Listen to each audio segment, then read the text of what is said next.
Hello students, welcome to Nila Commerce Academy. ಇವತ್ತು second PUC accountancy annual exam related very important ಆಗಿರ್ತಕ್ಕಂತ ಒಂದು problem ಅನ್ನ ನಾನು solve ಮಾಡ್ತಾ ಇದ್ದೀನಿ. ಸೊ ಅದು calculation of interest on drawing under product method ಅಂತ ಹೇಳಿ ಇದು ಆಲ್ಮೋಸ್ಟ್ 6 ಮಾರ್ಕ್ಸ್ ಬರ್ತಕ್ಕಂತ ಕಂಪಲ್ಸರಿ ಕ್ವಶನ್ ಅಂತಾನೆ ಹೇಳ್ಬೋದು. ಅದಕ್ಕೆ ಇಲ್ಲೊಂದು ಪ್ರಾಬ್ಲಮ್ ತಗೊಂಡು ಅದನ್ನ ಸಾಲ್ವ್ ಮಾಡ್ತೀನಿ. ಸಾಲ್ವ್ ಮಾಡೋ ವಿಧಾನ ನಾನು ಎಕ್ಸ್ಪ್ಲೈನ್ ಮಾಡ್ತಾ ಇದ್ದೇನೆ ನಿಮ್ಗೆ.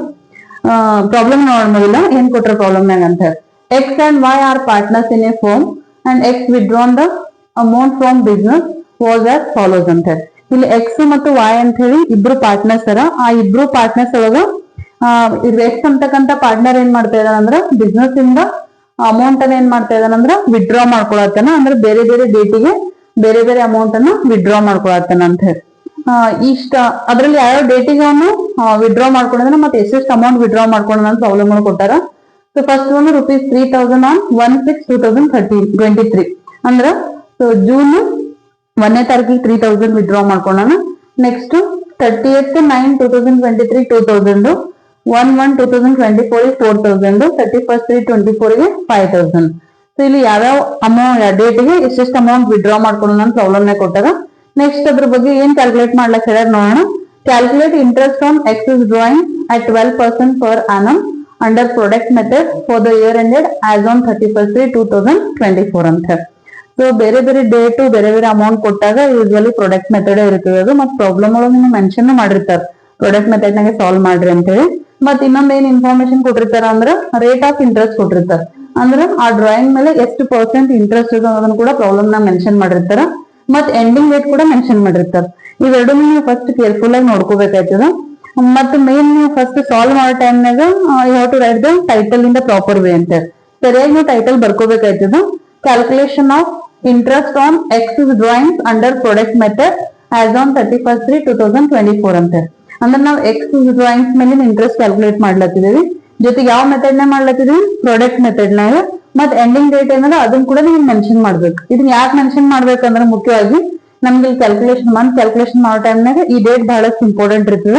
ಆ ಕಾರಣಕ್ಕೋಸ್ಕರ ಈ ಟೈಟಲ್ ಅನ್ನ ಫಸ್ಟ್ ಕರೆಕ್ಟ್ ಆಗಿ ಬರೀಬೇಕು. ಅಂಡ್ ಇದ್ರೊಳಗೆ 4 ಕಾಲಮ್ಸ್ ಬರ್ತಾವ.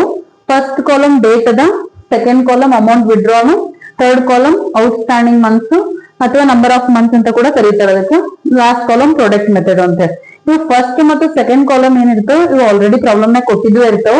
ಡೇಟ್ ಕಾಲಮ್ ನಾಗ ಇಲ್ಲಿ ಏನ್ ಡೇಟ್ ಕೊಟ್ಟಾರ ನೋಡ್ರಿ ಪ್ರಾಬ್ಲಮ್ ನಾಗ ಅದೇ ಡೇಟ್ 1 by 1 ಬರಿತಾ ಹೋಗ್ಬೇಕು ನಾವು ಸೀರಿಯಲ್ ಆಗಿ. ಇಲ್ಲಿ ಏನ್ ಕೊಟ್ಟಾರ ಅಮೌಂಟ್ ಅದನ್ನು ಕೂಡ ಸೇಮ್ ಆಸ್ ಇಟ್ ಈಸ್ ಅವ್ರು ಹೆಂಗ್ ಕೊಟ್ಟಾರ ಆ ಡೇಟಿಗೆ ಎಷ್ಟು ಅಮೌಂಟ್ ಅವ್ರು ಡ್ರಾ ಮಾಡ್ಕೊಂಡ್ರೆ ಅದನ್ನ ಮೆನ್ಷನ್ ಮಾಡ್ತಾ ಹೋಗ್ಬೇಕು ಇಲ್ಲಿ. ಇನ್ನ ಮೇನ್ ನೀವು ಮಾಡ್ಬೇಕಾಗಿರುವಂತ ಕೆಲಸ ಏನು ಅಂತಂದ್ರ ಔಟ್ ಸ್ಟ್ಯಾಂಡಿಂಗ್ ಮಂತ್ಸ್ ಅನ್ನ ಕ್ಯಾಲ್ಕುಲೇಟ್ ಮಾಡ್ತಕ್ಕಂಥದ್ದು ಅಂತ ಹೇಳಿ. ಈ ಔಟ್ ಸ್ಟ್ಯಾಂಡಿಂಗ್ ಮಂತ್ ಯಾವ ರೀತಿ ಕ್ಯಾಲ್ಕುಲೇಟ್ ಮಾಡ್ಬೇಕು ಅಂತ ನಾನು ಕರೆಕ್ಟ್ ಆಗಿ ಹೇಳ್ತೇನೆ ನಿಮ್ಗೆ. ಅದನ್ನ ಕೇರ್ಫುಲ್ ಆಗಿ ಕೇಳ್ಕೊಳ್ರಿ. ಸೊ ಇಲ್ಲಿ ಡೇಟ್ ಏನ್ ಕೊಟ್ಟಾರ ನೋಡ್ಕೋಬೇಕು ನೀವು ಫಸ್ಟ್ ಇಲ್ಲಿ. ಅಂದ್ರೆ 1/6/2023 ಏನು ಅಂತಂದ್ರೆ ಅವರು 3,000 ಅಮೌಂಟ್ ಅನ್ನು ಡ್ರಾ ಮಾಡ್ಕೊಂಡಾರ. 1/6/23 ಹಿಡ್ಕೊಂಡು 31st/3/24 ತರ ನೀವು ಮಂತ್ ಅನ್ನ ಕೌಂಟ್ ಮಾಡ್ಕೋಬೇಕು. ಅಂದ್ರೆ 6th ಮಂತ್ ಅಂದ್ರೆ ಜೂನ್ ಬರುತ್ತೆ.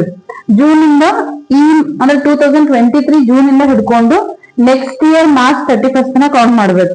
ನಿಮ್ಗೆಲ್ಲ ಗೊತ್ತಿರೋ ನಮ್ಮ ಅಕೌಂಟಿಂಗ್ ಇಯರ್ ಸ್ಟಾರ್ಟ್ ಆಗೋದು ಯಾವಾಗ ಏಪ್ರಿಲ್ಗೆ ಸ್ಟಾರ್ಟ್ ಆಗುತ್ತೆ. ಏಪ್ರಿಲ್ 1ಕ್ಕೆ ಸ್ಟಾರ್ಟ್ ಆದ್ರೆ next year March 31st end ಆಗುತ್ತೆ. ಇಲ್ಲಿ ನಾವ್ ಏನ್ ಮಾಡ್ಬೇಕು ಅಂತಂದ್ರೆ ಜೂನ್ 1ನೇ ತಾರೀಕು ಇರೋದ್ರಿಂದ 1ನೇ ಡೇಟ್ ಕೊಟ್ರು ಅಂತಂದ್ರೆ ಆ ಮಂತ್ ಕೂಡ ಕೌಂಟ್ ಮಾಡ್ಬೇಕು. ಈಗ ಜೂನ್ ಇಂದ ನೆಕ್ಸ್ಟ್ ಇಯರ್ ಮಾರ್ಚ್ ತನ ಜೂನ್ ಬಂತು, July, August, September, October, November, December, ಜನವರಿ, ಫೆಬ್ರವರಿ, ಮಾರ್ಚ್ ಟೋಟಲ್ ಎಷ್ಟು ಬರುತ್ತೆ 10 ಮಂತ್ಸ್ ಬರ್ತೀವಿ. ಸೊ ನಾವು ಔಟ್ ಸ್ಟ್ಯಾಂಡಿಂಗ್ ಮಂತ್ ಇದ್ದಲ್ಲಿ 10 ಅಂತ ಬರೀಬೇಕು. ಇನ್ನು ನೆಕ್ಸ್ಟ್ ನೋಡ್ರಿ ಇದು ಏನದ ಅಂದ್ರೆ ಸೆಪ್ಟೆಂಬರ್ 30 ಅದ. ಸೆಪ್ಟೆಂಬರ್ 30 ಕೊಟ್ಟಾಗ ಏನಾಗುತ್ತೆ ಅಂದ್ರೆ it's end of the month. Last date ಇರೋದ್ರಿಂದ ಆ ಮಂತ್ ಕೌಂಟ್ ಆಗಲ್ಲ ನಮಗೆ. ಓಪನಿಂಗ್ ಡೇಟ್ ಇದ್ರೆ ಕೌಂಟ್ ಮಾಡ್ಬೇಕು, ಲಾಸ್ಟ್ ಡೇಟ್ ಇದ್ರೆ ಕೌಂಟ್ ಮಾಡ್ಬಾರ್ದು ಆ ಮಂತ್. ಸೆಪ್ಟೆಂಬರ್ ಲಾಸ್ಟ್ ಡೇಟ್ ಅದ ನಾವು ಕೌಂಟ್ ಮಾಡ್ಬೇಕಾದ್ರೆ ಎಲ್ಲಿಂದ ಅಂದ್ರೆ ಅಕ್ಟೋಬರ್ ಇಂದ ನೆಕ್ಸ್ಟ್ ಇಯರ್ ಮಾರ್ಚ್ ತನಕ ಕೌಂಟ್ ಮಾಡ್ಬೇಕು. ಅಕ್ಟೋಬರ್, ನವೆಂಬರ್, ಡಿಸೆಂಬರ್, ಜನವರಿ, ಫೆಬ್ರವರಿ, ಮಾರ್ಚ್ ನಮಗ್ 6 ಮಂತ್ ಬರ್ತದೆ. Number of out standing month ಇದ್ರೆ ನಾವು 6 ಅಂತ ಬರೀಬೇಕು. ಇನ್ನು ಥರ್ಡ್ ಬಂದು ಜನವರಿ 1st 2024 ಗೆ ಒಂದು ಡ್ರಾ ಮಾಡ್ಕೊಂಡಿರ್ತಕ್ಕಂಥದ್ದು. ಜನವರಿ 24 ಇಂದ ಹಿಡ್ಕೊಂಡು 31st ಮಾರ್ಚ್ 24 ತನ ಅಂದ್ರೆ ಜನವರಿ, ಫೆಬ್ರವರಿ, ಮಾರ್ಚ್ 3 ಮಂತ್ಸ್ ಬರ್ತದೆ. ಸೊ 3 ಮಂತ್ಸ್ ಅನ್ನು ನಾವು ಮೆನ್ಷನ್ ಮಾಡ್ಬೇಕು. ಇನ್ನು ಇಲ್ಲಿ ನೋಡ್ರಿ ಲಾಸ್ಟ್ ಡೇಟ್ 31st/3/24 ಡ್ರಾ ಮಾಡ್ಕೊಂಡನ. ಲಾಸ್ಟ್ ಡೇಟ್ ಕೂಡ ಸೇಮ್ ಇದೆ. ಇವ್ ಎರಡು ಡೇಟ್ ಸೇಮ್ ಇದ್ದಾಗ ಇದ್ರ ಮಧ್ಯೆ ಔಟ್ ಸ್ಟ್ಯಾಂಡಿಂಗ್ ಮಂತ್ ಏನೂ ಉಳಿಯಲ್ಲ. ಅವಾಗ ನಾವ್ ಏನ್ ಮಾಡ್ಬೇಕು, 0 ಬರೀಬೇಕಾಗುತ್ತೆ. ಸೊ ಇದು ಮೇನ್ ಪಾರ್ಟ್ ನೀವು ಕರೆಕ್ಟ್ ಆಗಿ ಕ್ಯಾಲ್ಕುಲೇಷನ್ ಮಾಡ್ಕೋಬೇಕು. ಇದು ಒಂದು ಕಾಲಮ್ ನೀವು ಸರಿಯಾಗಿ ಮಾಡ್ಕೊಂಡ್ರಿ ಅಂದ್ರೆ ಆಲ್ಮೋಸ್ಟ್ ಒಂದು 90% ಲೆಕ್ಕ ಕರೆಕ್ಟ್ ಆದಂಗೆ ಲೆಕ್ಕ ನಿಮ್ದು. ಈ ಇಷ್ಟ ಆದ ನಂತರ ಏನು ಅಂತಂದ್ರ ಲಾಸ್ಟ್ ಕಾಲಮ್ ಪ್ರಾಡಕ್ಟ್ ಕಾಲಮ್ ಕಂಡು ಹಿಡ್ಕೊಂಬೋದಿರ್ತದ. ಈ ಕಾಲಮ್ ನಾವೇನ್ ಮಾಡ್ಬೇಕು ಅಂತಂದ್ರ ಸೆಕೆಂಡ್ ಕಾಲಮ್ ಅಮೌಂಟ್ ಗೆ ಮತ್ತು ಥರ್ಡ್ ಕಾಲಮ್ ಇವೆರಡನ್ನು ಮಲ್ಟಿಪ್ಲೈ ಮಾಡಿ ಇಡ್ಬೇಕಿಲ್ಲ ಅಂತ. Second and third column multiply ಮಾಡಿದ್ರೆ ನಿಮ್ಗೆ ಏನ್ ಸಿಗುತ್ತಾ ಫೋರ್ತ್ ಕಾಲಮ್ ಸಿಗ್ತದ. ಈಗ ನೋಡ್ರಿ 3000 ಅದ, 3000 ಇಂಟು 10 ಮಾಡಿದ್ರೆ ವಿಲ್ ಗೆಟ್ 30,000 ಸಿಗ್ತದ. 2000 ಇಂಟು 6 ಮಾಡಿದ್ರೆ 12,000. 2000 into 6 will get 12,000 and 4,000 into 3 12,000 and 5,000 into 0 0ನೇ ಬರುತ್ತೆ. ಬಹಳ ಜನ ಇಲ್ಲಿ ಕನ್ಫ್ಯೂಸ್ ಮಾಡ್ಕೋತಾರ. ಇಲ್ಲಿ 0 ಅದ ಅಂತಂದ್ರೆ ಇಲ್ಲಿ 5,000 ಅದ ಅಂದ್ರೆ 5,000 ಬರ್ಬಿಡ್ತಾರೆ. ಬಟ್ 0ಕ್ ನೀವು ಯಾವುದೇ ಸಂಖ್ಯೆಯಿಂದ ಏನು ಅಂದ್ರೆ ಮಲ್ಟಿಪ್ಲೈ ಮಾಡಿದ್ರು 0ನೇ ಬರ್ತದೆ. ಇದನ್ನ ನಂಗೆ ನೆನಪಿರ್ಬೇಕು. ಇನ್ ಕೇಸ್ ಇಲ್ಲಿ 0 ಬದಲಾಗಿ 1 ಇತ್ತು ಅಂತಂದ್ರೆ 5,000 ಡೆಫಿನೆಟ್ಲಿ ಬರ್ತಿತ್ತಲ್ಲಿ. ಬಟ್ ಇಲ್ಲಿ 0 ಇತ್ತು ಅಂದ್ರೆ 0ನೇ ಬರ್ತದೆ ಮಲ್ಟಿಪ್ಲೈ ಮಾಡಿದ್ರೆ. So 5,000 into 0 will get 0 only. ಇಷ್ಟು ಮಲ್ಟಿಪ್ಲಿಕೇಶನ್ ಆದ ನಂತರ ಈ ಪ್ರಾಡಕ್ಟ್ ಕಾಲಮ್ ಏನಿರ್ತದ ಆ ಪ್ರಾಡಕ್ಟ್ ಕಾಲಮ್ ಅನ್ನು you have to make it total ಮಾಡ್ಕೋಬೇಕು. 30,000 plus 12,000 42,000 42 plus 12 so will get 54,000. Total 54,000 ಬರ್ತದೆ. ಏನು ಅಷ್ಟೇ ನೀಟಾಗಿ ಏನು ಅಂತಂದ್ರೆ ಕಾಲಮರ್ ಸಿಸ್ಟಮ್ ಬರ್ಕೊಳ್ಳೋದು ಕೂಡ ಅಷ್ಟೇ ಇಂಪಾರ್ಟೆಂಟ್ ಇರ್ತದೆ. ಇದು ಆದ ನಂತರ ಏನು ಅಂತಂದ್ರೆ ಇಂಟ್ರೆಸ್ಟ್ ಆನ್ ಡ್ರಾಯಿಂಗ್ ಕ್ಯಾಲ್ಕುಲೇಷನ್ ಮಾಡ್ಲಾಕ ಪ್ರಾಡಕ್ಟ್ ಮೆಥಡ್ ಅಲ್ಲಿ ಒಂದು ಫಾರ್ಮುಲಾ ಅದ. ಆ ಫಾರ್ಮುಲಾ ಬರ್ಕೋಬೇಕು. ಈ ಫಾರ್ಮುಲಾ ಕೂಡ ಒಂದ್ ಅಂಕ ಇರ್ತದೆ. ನೀವು ಜಸ್ಟ್ ಫಾರ್ಮುಲಾ ಬರ್ದ್ರಿ ಅಂದ್ರೆ ವಿಲ್ ಗೆಟ್ 1 ಮಾರ್ಕ್ಸ್. ನೀವು ಫಾರ್ಮುಲಾ ಬರಲಾರ್ದಂಗೆ ಡೈರೆಕ್ಟ್ ಲೆಕ್ಕ ಮಾಡಿದ್ರೆ ನಿಮ್ಗೆ 1 ಮಾರ್ಕ್ಸ್ ಕಟ್ ಆಗುತ್ತೆ. ಅದಕ್ಕೋಸ್ಕರ ಫಸ್ಟ್ ಫಾರ್ಮುಲಾ ಕ್ಲಿಯರ್ ಆಗಿ ಬರೀಬೇಕು. ನೀವು ಫಾರ್ಮುಲಾ ನೋಡ್ಕೊರಿ. Interest on drawings equal to total product into rate of interest into 1/12 ಅಂತ. ಟೋಟಲ್ ಪ್ರಾಡಕ್ಟ್ ಅಂದ್ರೆ ನೀವು ಫೋರ್ತ್ ಕಾಲಮ್ ಏನ್ ಟೋಟಲ್ ಮಾಡ್ಕೊಂಡಿದೆ ನೋಡ್ರಿ ನಾವು ಅದು 54,000 ಅಂತ ತಗೋಬೇಕು. ರೇಟ್ ಆಫ್ ಇಂಟ್ರೆಸ್ಟ್ ಅಂದ್ರೆ ಈ ಪ್ರಾಬ್ಲಮ್ ನೇ ಕೊಟ್ಟಾರ ನೋಡ್ರಿ 12%. ನಾವು ಆಲ್ರೆಡಿ ಸರ್ಕಲ್ ಮಾಡಿದ್ದೇವೆ ಇಲ್ಲಿ.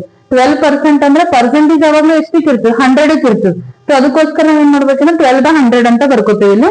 ಇದಾದ ನಂತರ 1/12 ಇದು ಕಾಮನ್ ಇರ್ತದೆ ಫಾರ್ಮುಲಾದಾಗ. 1/12 ಇಂದ ಸೆನ್ಸ್ ಏನಂದ್ರ ಟೋಟಲ್ 1 ಇಯರ್ ಒಳಗೆ 12 ಮಂತ್ಸ್ ಇರ್ತಾವ. ನಾವ್ ಇಂಟ್ರೆಸ್ಟ್ ಯಾವಾಗ ಮಂತ್ಲಿ ಕಂಡು ಹಿಡಿತೀವಿ. ಹಿಂಗಾಗಿ 12 ಮಂತ್ 1 ಮಂತ್ ಇಂಟ್ರೆಸ್ಟ್ ಕ್ಯಾಲ್ಕುಲೇಟ್ ಮಾಡ್ತಾ ಇರ್ತೀವಿ. ಈಗ 1/12 ಅನ್ನೋದು ಕಾಮನ್ ಆಗಿ ನಾವ್ ಇಲ್ಲಿ ಬಳಸ್ತೀವಿ. ಈ ಕ್ಯಾಲ್ಕುಲೇಟ್ ಮಾಡಿದಾಗ ಇಲ್ಲಿ 20 ಕಟ್ ಆಗುತ್ತಾ 12 ಕ್ಯಾನ್ಸಲ್ ಆಗ್ತಾವ. ಇಲ್ಲಿ ಫೈನಲಿ 540 ಉಳಿತದೆ ನಮ್ದು. 540 is the interest on excess drawing ಅಂತ ಹೇಳ್ತೀವಿ.